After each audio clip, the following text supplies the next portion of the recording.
International Research Grant 2025 Award for Global Projects elevates UAE's role in medical innovation. Maharashtra to modernize ITIs, train youth, support entrepreneurs.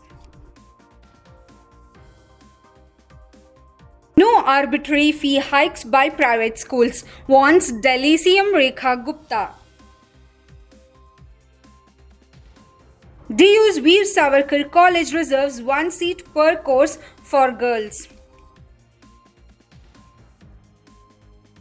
Harvard faces $2.2 billion federal grant freeze amid clash with Trump administration.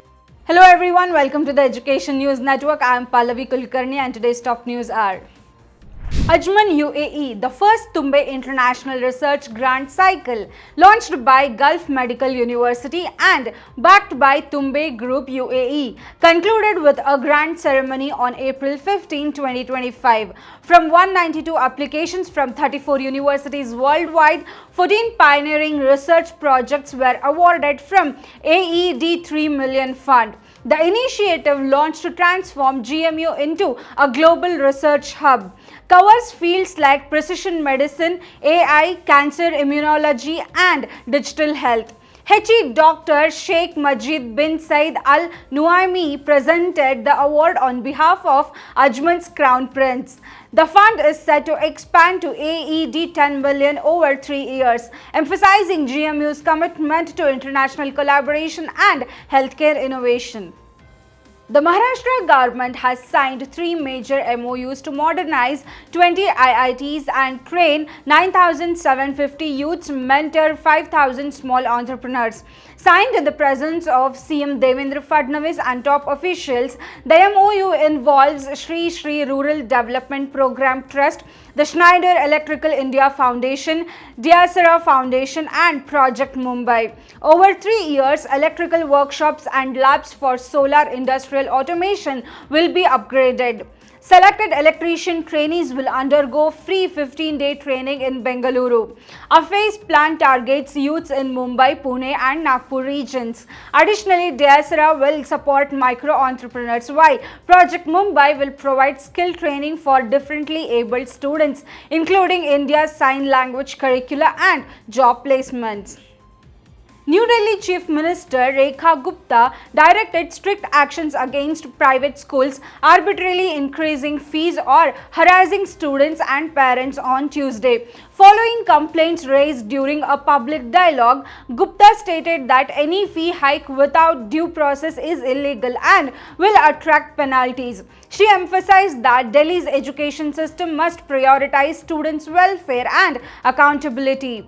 Meanwhile, leader of opposition Atishi accused Gupta of protecting private schools' interest, demanding a formal freeze on fee hikes until audits are completed, contrasting it with former CM Arvind Kejriwal tenure, during which fee hikes were tightly regulated and excesses charged refund to parents. Delhi University's new Veer Savarkar College will reserve one seat in each course for girl students, and applications from Roshanpura village, which donated a land for the project.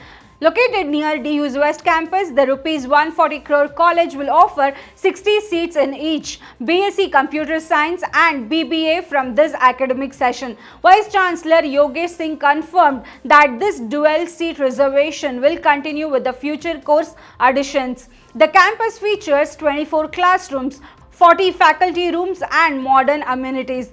This marks DU's first significant expansion in nearly 30 years, with 2 more campuses under development in Sujramal Vihar and Dwarka, part of the border effect to meet growing education demands.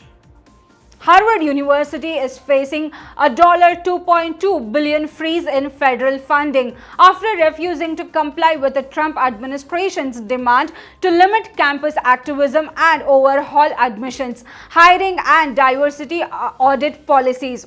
The move follows similar funding pauses at University of Pennsylvania, Brown and Princeton as the part of border to push the align Ivy League institutions with the administration's political agenda.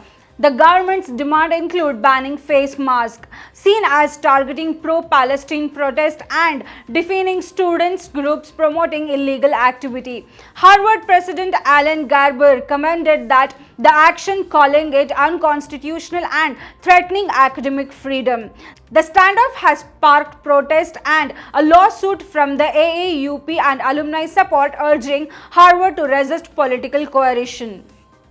That's all for today's news. Signing off with Pallavi Kulkarni. For more such news and detailed information, log into our website www.theENN.com, powered by Education Today. Don't forget to like, share and comment on this video and subscribe to our channel.